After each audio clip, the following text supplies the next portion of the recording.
Hi and welcome. On today's show, we've got Andrew Sneyd, who's an expert in all things marketing, from Kraft to Anheuser-Busch to Priceline and FanDuel. Andrew has seen almost every aspect of marketing and understands how it has evolved over the years. Here's my conversation with Andrew. Andrew, thanks for joining us here today. Wonderful to see you. I guess from Westchester, New York, you're checking in today, aren't you? Yeah, good to see you, JP. It's been a while. We've chatted about doing this for some time now, and obviously the stars have aligned.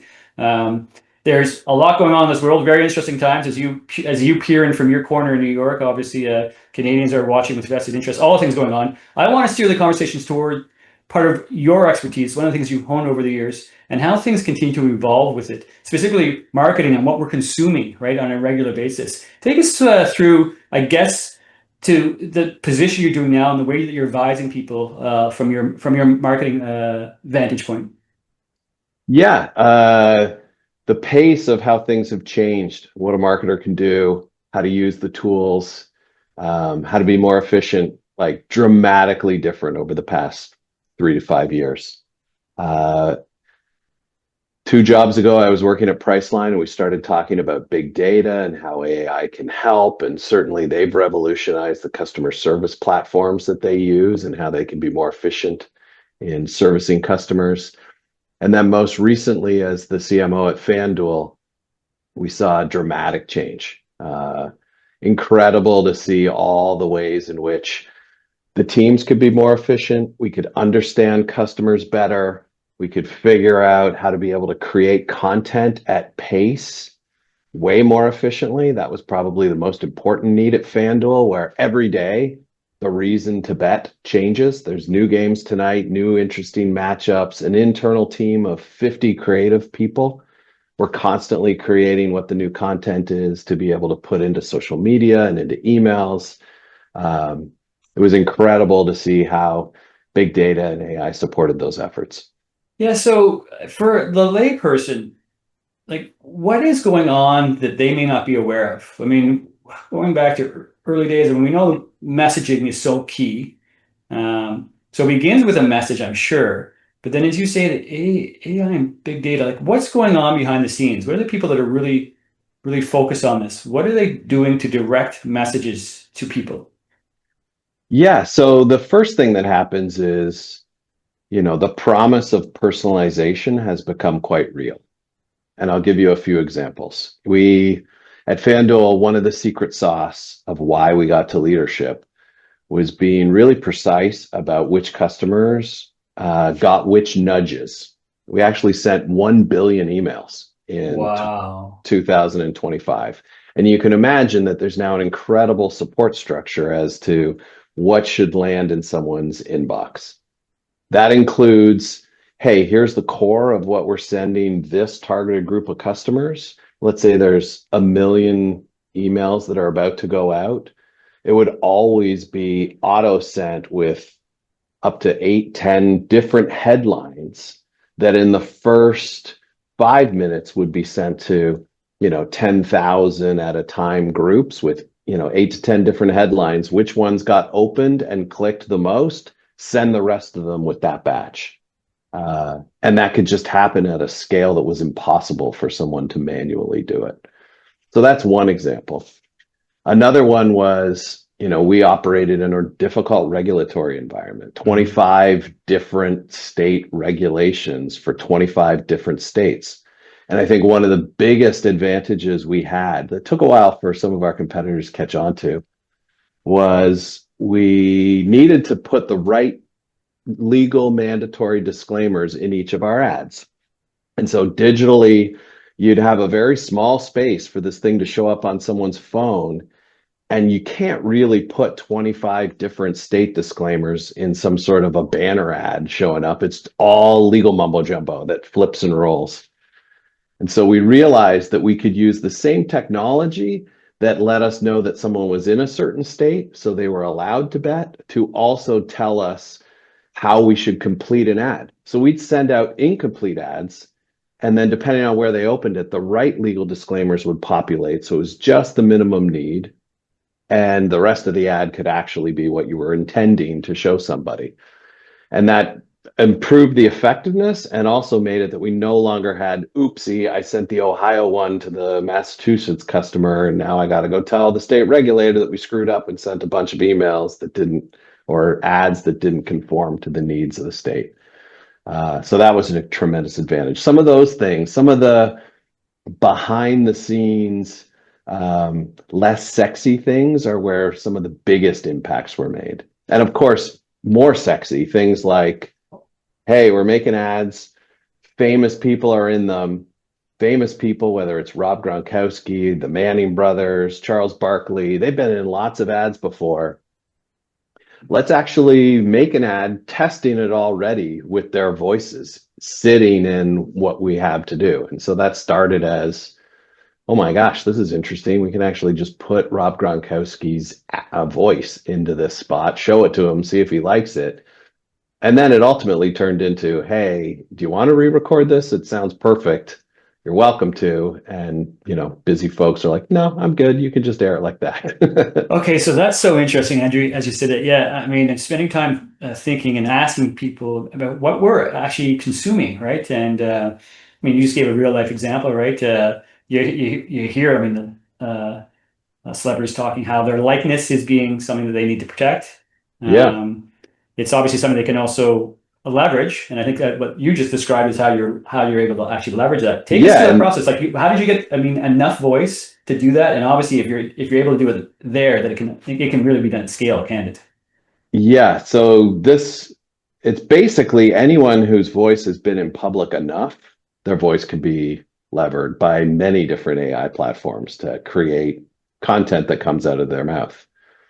That can be used for bad, as is seen all over the Twitter X verse and other places, but it can also just be a helpful marketing tool where, you know, there's a reason that the older gentleman that is the voice of the Geico Gecko will live forever even after he dies.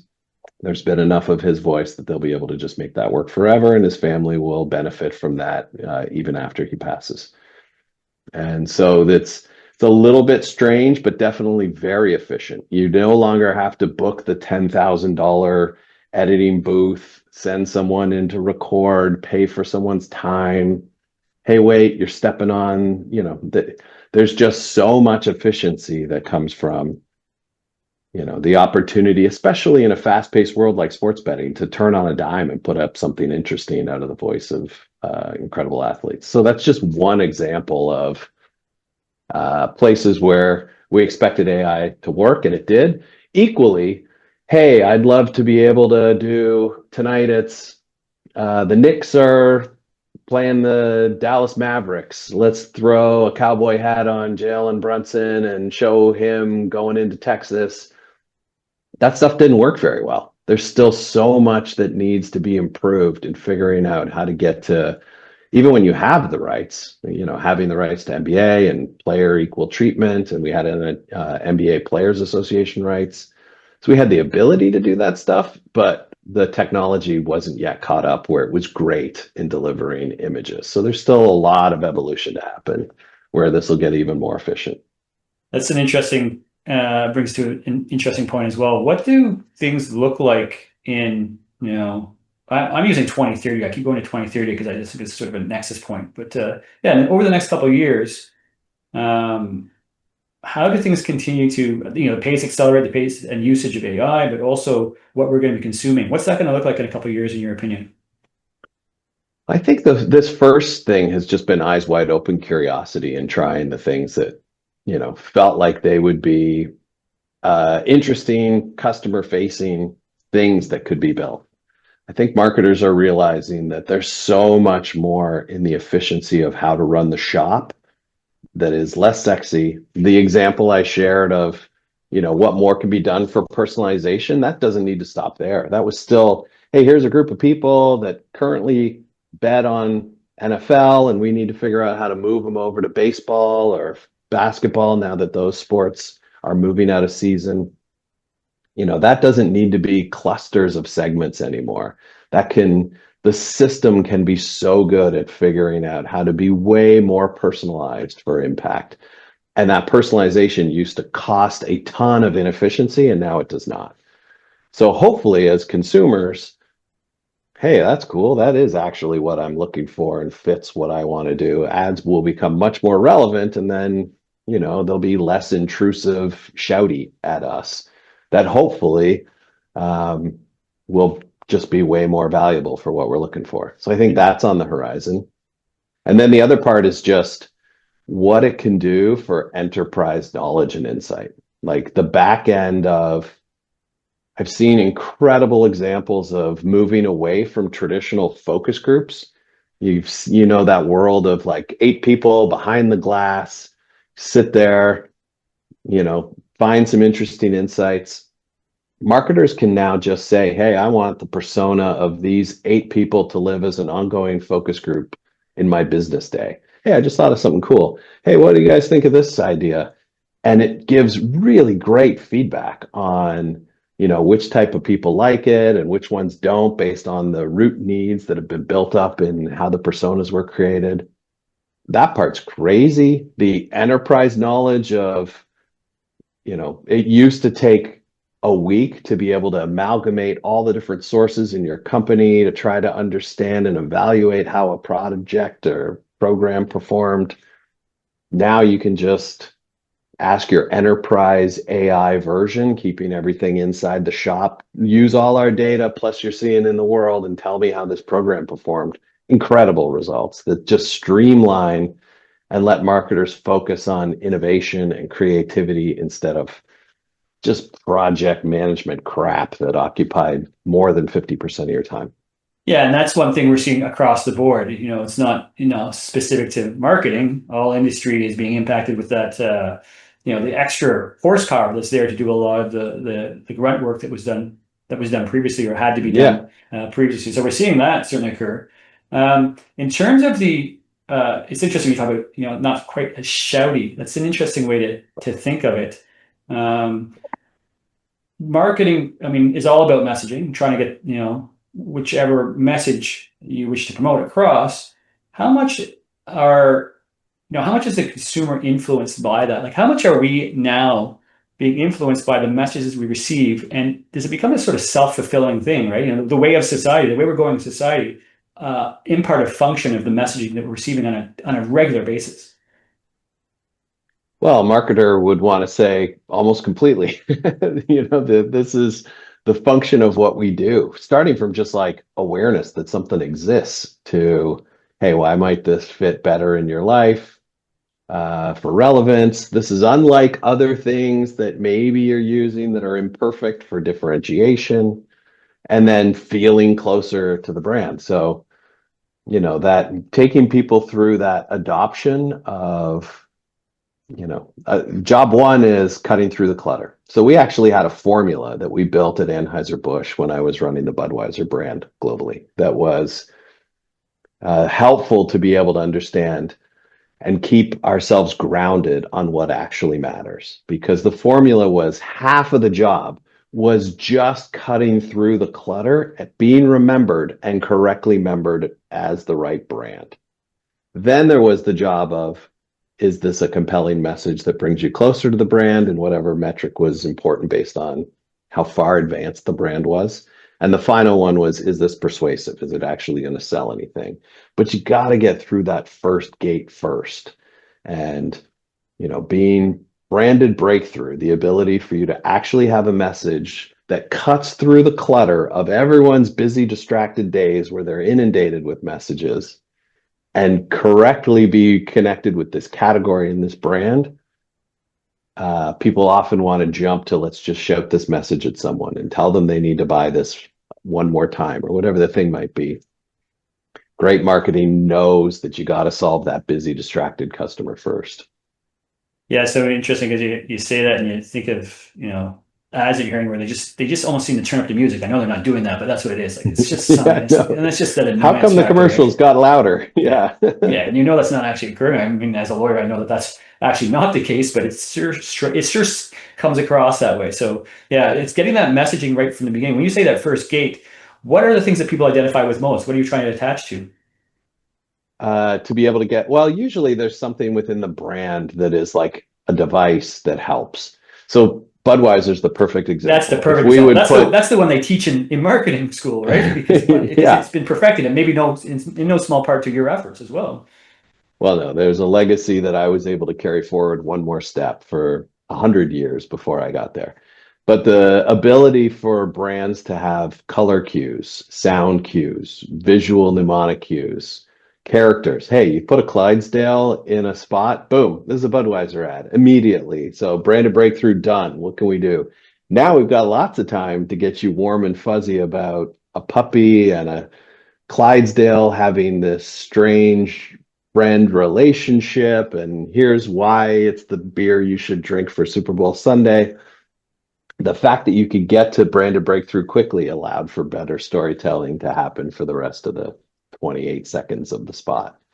Um, but yeah, there's still the job to do of, all brands being created. How do you build those mnemonic devices that are quick tools to be able to cut through and help people know, I know what spot this is. I'm on board and I'm appreciating who's talking to me before they're even trying to appreciate what we're talking about. What are Too some of often. those? Yeah, what are some of those devices? That's so interesting, right? Because we get them, right? Yeah. Obviously, I guess it's subconsciously, it's been ingrained into us. But what are some of those things? What are those tools that are being used? So at FanDuel, we built one, and there was a good example of like brand new. What do we do to try to make sure that we've got a product that cuts through and has recognition? We worked with some smart people to build a device that was in each of our ads, and it's subtle. So the FanDuel logo would flip, and it was flipping to the sound of a coin toss, ting, and then it lands and goes thump thump on the screen. And that 2 second piece was the sound of a coin toss. Hey, there's something that's a bet here. It's going to land heads or tails.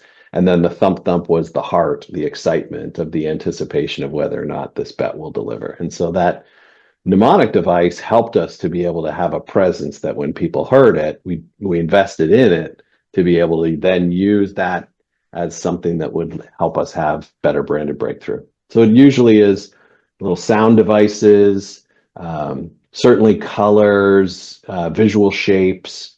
There's a reason that Budweiser bow tie exists. They actually built that to be able to help people pronounce the word originally. So the bow tie went in Bud and then Wiser to be able to help people see this German word and figure out what it was. There's But lots of interesting yeah, there's tricks so and many things techniques there. over Like, time. yeah, it really is fascinating, right? And for those that aren't studied, to understand, those techniques and those things that are being advanced. You mentioned colors a number of times. What are some of the colors? How are they used?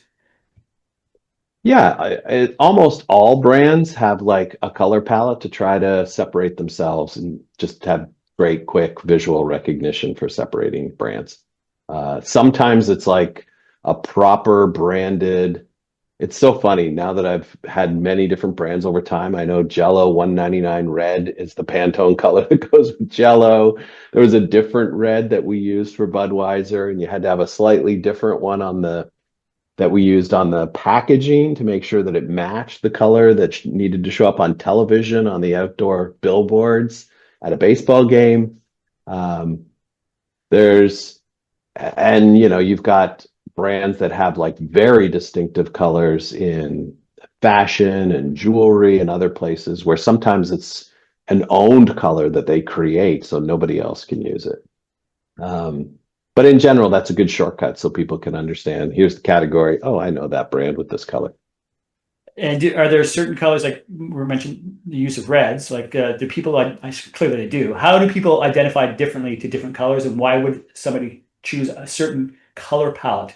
I guess looking for the type of reaction to that color. Like, give me an example. Give me an Yeah, example of the palette. I know it's a very broad question, but like, citing red to begin, and maybe move to some of the other color spectrums. yeah, there's a whole world of semiotics and what these actually do to draw out different impacts from us from our tribal days. Like, what do blue as this like cozy comfort color that's somehow connected to clear skies and water. red as a danger color that draws, the energy level up to lean in. I don't know if I believe any of that, but there's definitely like a whole science and theory behind what these colors actually do at like a raw emotional level. Yeah, it's interesting, right? And we talked color. You mentioned sound as well, right? So we've got that. What else? What other tools are in the you know are in the arsenal to be deployed? Yeah, well, there's certainly like how do you build a campaign that's got characters or other devices that live on, and especially in categories that have longer lead time buying. You look at the insurance business, there's a reason that these products are all relatively similar. You don't know when someone's going to be in market for a renewal or signing up. And so they all have very clear constructs. It's the State Farm guy, it's the Geico Gecko, it's the Progressive Lady Flo. Like it is a lot of time built up to be able to create these campaign cues that you can use to advance. Um, and sometimes they have multiple ones to be able to get different messages across with the kind of high frequency that these ads run at to not burn any one of them out. Yes, Uh, and we see them as you say these things. I know anyone listening is picturing each of these yeah, brands yeah, you've got a because that's mental what they're thinking. construct of That's how it right. sits in your head. Yeah. And it certainly just accelerates that, you invest into these constructs, and then just by having that consistency, showing up in a consistent way, you now can use less time and have more time to be able to talk about what you're offering. And you kind of Yes. show up as a consistent person in someone's life. Like it's not unlike your friends that have a certain behavior or show up dressed a certain way, or have a certain type of personality. That's what you're trying to build with a brand, so that there's trust in who that person is. Fascinating to think, all these things, and maybe many aren't spending time thinking about what's actually going on, but clearly a topic for today. And then I asked Andrew on like what future. You mentioned FanDuel. Like a lot of our conversation has been, I think, very, thinking television, thinking visual, but how much, or, web two, like how much have you seen, uh, moving into web three and the way things are going to evolve and change as a consequence of leveraging new technologies? Yeah, well, let's look at FanDuel in particular, and It's a maybe a great one. little less, just with the shifting of the world around that business. I think there's some like really interesting disruptions that are happening in how to lean in, how to protect, especially from a legal point of view. The challenge they have of seeing the world of prediction markets developing as the strange adjacent category. It's probably the most challenging, and for the lawyers listening, as a business person trying to figure out how to deal with that, an incredible challenge. So let me set the scene. There's basically 25 states that have legalized ish in the US. And Mhm. those states have regulations for allowing sports books to operate. They set the rules for how they can participate, the laws for how to protect customers there, and then tax at very high levels, like 51% tax rate in New York. So they've got a very vested interest in keeping this revenue that they got out of COVID. Um, and then along comes prediction markets, different types. The Kalshis of the world are regulated under the CFTC, suddenly saying, hey, we can offer the chance to put a bet on tonight's basketball game, but it's not sports book betting. It's a futures market. And we just need people to be able to be on both sides of this exchange, selling it as if it was another moment on the stock market, a derivative. And what's fascinating is trying to figure out how traditional sports books like DraftKings and FanDuel react to this. And they've recently entered the prediction markets as well. Both have decided to launch. They've got to protect the business that they're in half of the US, but now they also have an opportunity to attack the other half of the US where they were shut out of having sports books. And so you've got this very strange world of them wanting to mostly protect the business that they're in because the share prices have tumbled dramatically as this has been allowed to occur. But if they had it for best world, protect the one you have and have the opportunity to attack the rest of the US, give people the opportunity to make the same bet on will LeBron James get 8 rebounds tonight. It should be additive. The problem is now Kalshi can be this national player. FanDuel and DraftKings are stuck being two different fragmented players with two different types of products. Because to launch a prediction market in a legalized state is a straight up affront to the folks that gave you your license. And it's unclear whether or not they'd actually take it away if you tried to operate in prediction markets. So like a fascinating disruption that exists is like this. A lot of lawyers are going to make a lot of money as the states and federal government try to figure out how to fight this one-off with each of the states together. Every week there's new rulings. It's such a complicated world for the sports betting business to operate in. Yeah, and as you say, disrupting, right? It's one way we're watching the technology permeate a space, and the use of it. To what extent, as you say, it's going to be litigated. It continues to be in a lot of lawyers. It's going to generate a lot of work for lawyers. But to what extent have the horses sort of left the barn already, in your opinion? Like, I mean, with respect to blockchain and the use of that technology, as we try to regulate or try to keep up, and that's been a challenge throughout history, and certainly with as technology, the speed of technology outpaces the speed of regulation. It's tough for 435 congressmen to figure out how to pass a law to stay ahead of this. Yeah, it's getting more and more complicated. Like, it's not easy for anyone to know what's up in 3 weeks, let alone a group of people that aren't experts in it. There's kind of two weird things happening. Like, this is the Kelshis of the world are regulated by the CFTC. And they aren't allowed to put up, well, they can put up their own markets, but then, hey, that thing goes too far, you got to take that down. Or there's not an easy way to adjudicate objectively if this thing hit or it didn't. Take it down. Weird things like, hey, will there be a streaker at the Super Bowl? That actually happened this year. Someone put $87,000 on, I think it'll happen, and then jumped over, ran on the field, made like 700 grand. Okay, well, that's no longer, a third party thing that you're looking at. That's more than insider information. That's actually market making. And so they got problems of figuring out how to operate this thing properly. And then you go a step further to a poly market, which isn't overseen by the CFTC, but is kind of just thrown in the middle of it. A regular consumer wouldn't necessarily understand that difference. And there it gets really bad. Like, anyone can post something.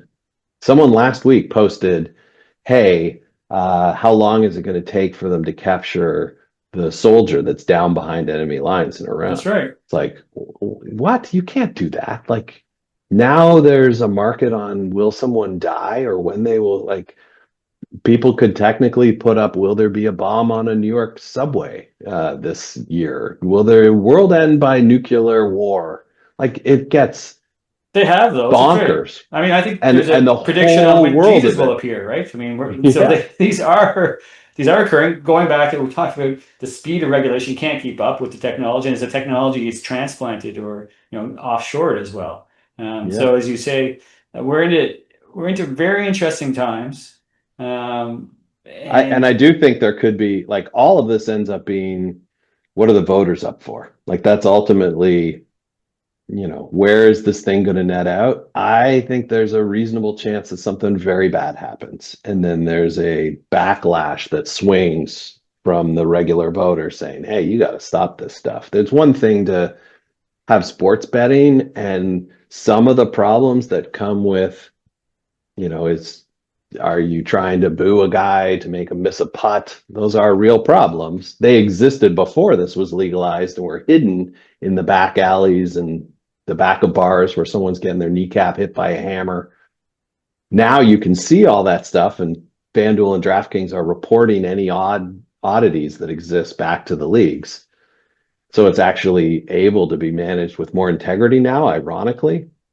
But I think there's a real risk that there's going to be something very bad that happens, and not from necessarily a Kalshi where this thing is more regulated, but the entire world of prediction markets is ripe for a disaster to come, and soon.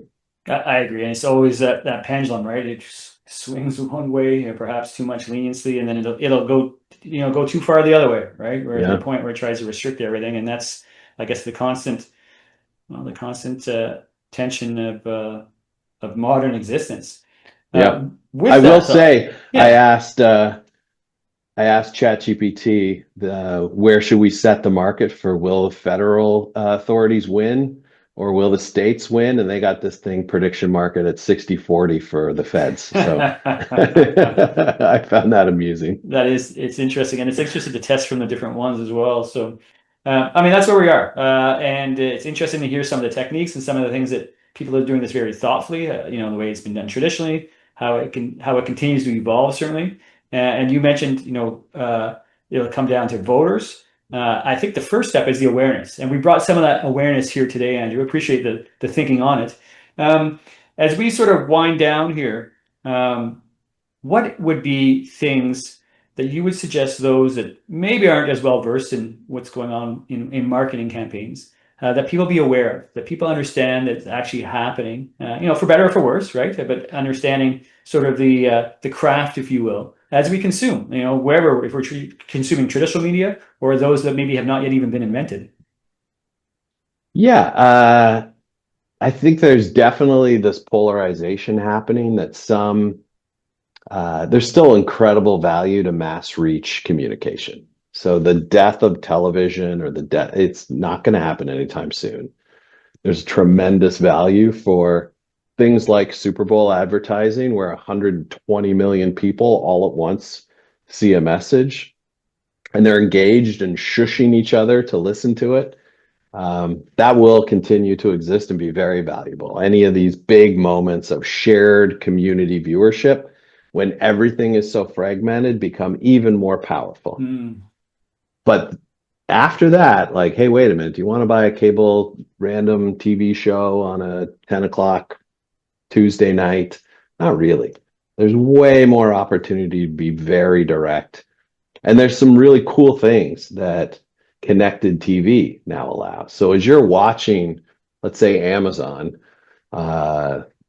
Thursday night football here in the US, there was the ability, even like 3 years ago, for FanDuel to send different messages to your television depending on whether or not you were already a customer, you weren't yet a customer, or you were on a list that said, hey, I got a problem with the gambling category. Please don't advertise to me. We were able to send 3 different messages. Hey, you're an existing customer right now. Here's something interesting that you can do on our platform.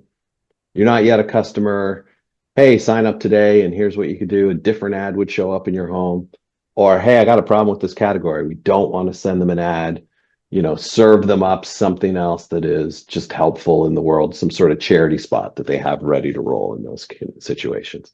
So that's already happening. And that personalization that's just like one step in is now going to get way more specific. So you turn on your television, there's an ad sitting there. Let's say you have Roku. Roku sells a lot of the turn on your ad, turn on your television. That is the most powerful ad you can buy for so many different categories, like what's about to run. So on air, what is happening today that you want someone to engage into.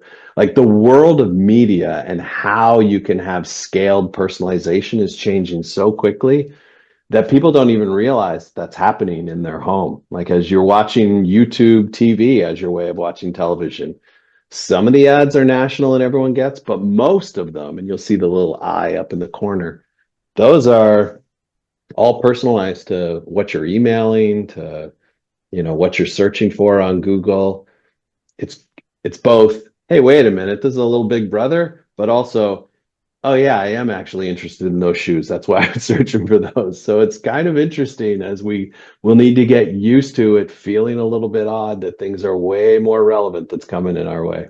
Yeah, and that's just it, right? And going back to what I said, being aware that that's what's happening. I've Yeah. had countless people who said, yes, so who cares? Like, I get it. Like, but I am looking for shoes, right? So just being aware that that's Yeah. what's coming. Being aware of the influence of those as well, right? Again, to some of the questions I was posing, like, is that an algorithm? Is that something that was just feeding us in a way that, becomes self-perpetuating? But the first spot, as with all these things, is to be aware, reflect on it, Yeah. reflect as to what's occurring, and then make use of it. Do you do anything or would you suggest that people do anything to minimize the amount of personalization that they give to all these big tech companies, or would you say, you Yeah. know what, just be aware and be okay with it? Like, what is your sort of philosophy It's on up that? to everyone on how Yeah. comfortable they are with this and, how much of a private life they want to have. All of them have the ability to be able to set up the controls of how much data you're sharing. But for the most part, it starts with, the automated click on share everything is sitting there. So you have to actually, you know, go and turn things off as opposed to actively say, I'd love to have more tailored messages. Mhm, mhm. Because these are media companies and they can charge advertisers a lot more to give them more in category, eager consumers hitting their message than just buying average eyeballs. That's right. That's what they want. Well, Maple Mark, obviously, you're doing some of this consulting for those you're working with right now. If someone's hearing this, wants to learn more, hear more from you, how do they get in touch with you? Yeah, I luckily having an odd last name, my Gmail is very simple. It's ASNEYD, first letter of my first name and the oddly spelled last name at gmail.com. You So must have signed up early. Even with that name, you must have signed up early. it helped to be in marketing. I remember my social media manager came and said, "Hey, this Gmail thing is going to be what everybody uses. Google knows what they're up to." So we got those relatively early. That's right. That's great stuff. Well, thank you for giving us some of the insights here today. Do reach out to Andrew if you want to continue the conversation. And Andrew, I'd love to end these shows with one thing if we can distill to that, but something that perhaps you've heard along your way that's been of assistance, that's helped you achieve your goals, something that someone may listening may be able to take with them as they're working towards theirs. Yeah, what I'd like to say is I'm incredibly lucky and fortunate that I grew up marketing in Toronto. So there is a really interesting phenomenon that's occurred where many CMOs in the US actually started their career in Toronto. We were at the Super Bowl a few years back, and one of the great ad leaders in the business, Neil Arthur, the head of Wyden Kennedy, was observing a group of us chatting and catching up. And he's like, wait a minute, all of you are Canadian. And this was, the CMO at FanDuel, Budweiser, Allstate, Mars, and we knew each other. And it was because when we started in Toronto, we had the fortunate benefit of you had to figure out how to run a marketing effort for a brand with less money, but with everyone closely connected. You were able to take a few more risks because, we're tenth the size of the impact that could happen in a negative way as you're reporting quarterly results. So we took more risks. We figured out how to manage a business with less resource. And we were sort of little mini CMOs early on, as opposed to being quite specialized in what we were good at marketing, which tends to happen in the US. So I often tell people that, part of the fact that I've been able to enjoy success and have big gigs in the US is the, the lucky benefit I got of starting my career in Toronto. That's so great. And I've had the good fortune to know you as well. And I always see when you say the lucky benefit, a lot of it comes from the person as well. So you've obviously you've created some of that yourself as well. Andrew, thanks so much for being here on the show. Look forward to an update and maybe checking in to see how technology has evolved over the next couple of years. All the best, and we'll talk to you next time on Millionaire's Lawyer. Thank you, JP. It's been great.